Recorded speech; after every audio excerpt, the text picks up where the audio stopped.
सदियों से जितने भी विद्वान पूरे धरती पर आए हैं पूरी दुनिया में, उसमें दो चार विद्वानों की गिनती की जाती है तो उसमें बाबा साहब अम्बेडकर का किया जाता है।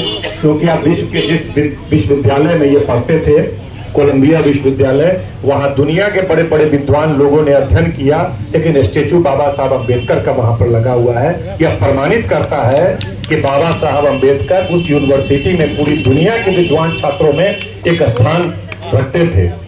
और बाबा साहब अम्बेडकर के साथ जो भेदभाव हुआ स्कूल में, या तमाम चीजों को राम विनोद पासवान और तमाम वक्ताओं ने जो कहा, तो कोई आश्चर्य की बात तो है नहीं कि बाबा साहब अम्बेडकर के साथ भेदभाव किया गया। उनको पानी नहीं पीने दिया जाता था, उनको जमीन पर बैठने को कहा जाता था, बैलगाड़ी से उतार देता था, ट्रेन से धक्का मार देता था। इसमें आश्चर्य की क्या बात, क्योंकि उस जमाने में सदियों से किसी छूट और भेदभाव का जो माहौल था, जो व्यवस्था थी, उसमें सबके साथ यही होता था।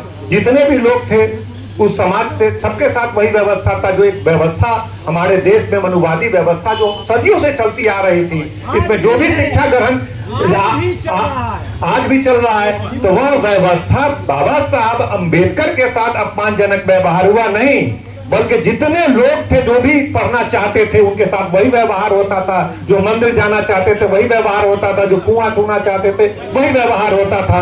उस व्यवस्था के खिलाफ कई महानायकों ने लड़ाई लड़ने का काम किया। ज्योतिबा फूले हो, पेरियार हो, वो आधुनिक भारत में बाबा साहब अम्बेडकर ने उस लड़ाई को बहुत मजबूत तरीके से लड़ने का काम किया और उसके लिए आंदोलन छेड़ा, उसके लिए संघर्ष किया।